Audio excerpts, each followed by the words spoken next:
তোমরা শুনছ অদার গল্প থেকে বাংলা হরর গল্পের ঠিকানা ইউটিউব আর ফেসবুক পেজে। আজ যে গল্পটা বলছি সেটা আমি নিজেই দেখেছি, আর এই ঘটনার পর আমি আর কোনো পুরনো ব্রিজের নিচে তাকাই না। ঘটনাটা 2015 সালের শীতকালের। তখন আমি এক প্রজেক্টে কাজ করছিলাম কুমিল্লা শহরের পাশের একটা গ্রামে। প্রতিদিন সকালে গিয়ে সন্ধ্যায় ফিরতাম। গ্রামের পাশেই ছিল একটা পুরনো রেল ব্রিজ। লোকমুখে শোনা বহু বছর আগে ট্রেন দুর্ঘটনায় অনেকে মারা গিয়েছিল ওই ব্রিজে। একদিন আমার বাইক খারাপ হয়ে যায়। বন্ধু বলে ব্রিজটা পেরিয়ে গেলে একটা শর্টকাট রাস্তা আছে। তাই আমি সিদ্ধান্ত নিলাম রেল লাইনের ওপর দিয়েই হেঁটে যাব। বিকেল তখন প্রায় 5:45। সূর্য ডুবে যাচ্ছে, চারপাশে কুয়াশা ঘন হয়ে আসছে। ব্রিজে পা রাখার সময় এক বৃদ্ধ আমাকে থামিয়ে বলল, ওপারে যেও না বাবা, সন্ধ্যার পর ওখানে কেউ থাকে। আমি হেসে বললাম, ভূতটুত বিশ্বাস করি না চাচা। তিনি আর কিছু বললেন না, শুধু তাকিয়ে থাকলেন। আমি এগিয়ে গেলাম।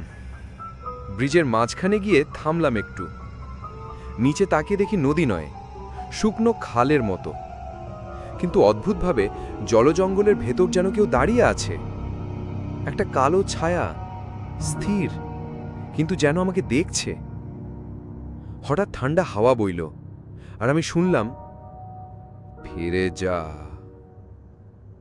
আমি চমকে উঠে চারপাশে তাকালাম, কেউ নেই।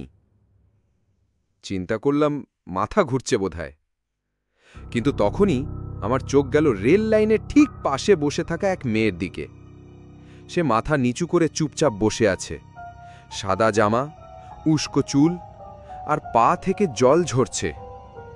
অথচ এখানে তো নদী নেই। আমি ধীরে ধীরে পেছনে হাঁটা শুরু করলাম, কিন্তু পেছন থেকে শোনা গেল, থেমে যা, এবার তুই যাবি। আমি দৌড় শুরু করলাম, কিন্তু ব্রিজ শেষ হবার আগেই হঠাৎ আমি স্লিপ করে পড়ে গেলাম। চোখ খুলে দেখি আমি ব্রিজের নিচে কাদার ভেতর। মাথা ঘুরছে, কিচ্ছু মনে নেই কিভাবে পড়লাম। কিন্তু সবচেয়ে ভয়ঙ্কর ব্যাপার ছিল, আমার শরীরের পাশে তখনও দাঁড়িয়েছিল সেই ছায়াটা। সে নিচু হয়ে আমার মুখের কাছে এসে বলল, তোকে তো বলেছিলাম ফিরতে না। তারপর কিচ্ছু মনে নেই। চোখ খুলে দেখি আমি স্থানীয় ক্লিনিকে। এক বৃদ্ধ বলল, তোমায় খালের ধারে অজ্ঞান অবস্থায় পাওয়া গেছে। আমি জিজ্ঞেস করলাম, কেউ আমাকে তুলেছে? সে বলল, না, আশেপাশে কেউ ছিল না, শুধু একটা সাদা জামা ভেসে যাচ্ছিল জলে। আমি কাঁপতে কাঁপতে বাড়ি ফিরি।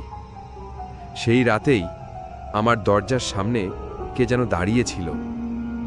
জানালা দিয়ে দেখলাম সেই একই মেয়ে, চোখের পাতা না ফেলেই তাকিয়ে আছে। আর দরজার নিচ দিয়ে গড়িয়ে এলো একটা ছোট্ট কাগজে লেখা, তোর পালা এখনো শেষ হয়নি। এরপর আমি জায়গা ছেড়ে চলে যাই। ব্রিজটাকে এখন আর কেউ ব্যবহার করে না। তবে আজও সন্ধ্যার পর ওই ব্রিজের নিচ থেকে কেউ একজন কাঁদে আর ফিসফিস করে বলে, এবার তুই। তোমরা শুনলে অদার গল্প থেকে আমার দেখা এক ভয়ানক বাস্তব অভিজ্ঞতা। এই রকম হাড় কাঁপানো বাংলা হরর গল্প পেতে আমাদের ইউটিউব চ্যানেল আর ফেসবুক পেজে ফলো করে রেখো। আর যদি কখনো তোমার জীবনে এমন কিছু ঘটে থাকে, আমাদের ইনবক্সে পাঠাও। আমরা রূপ দেব তোমার গল্পকে এক ভয়াল অভিজ্ঞতায়। ভয় পেয়েছো তো?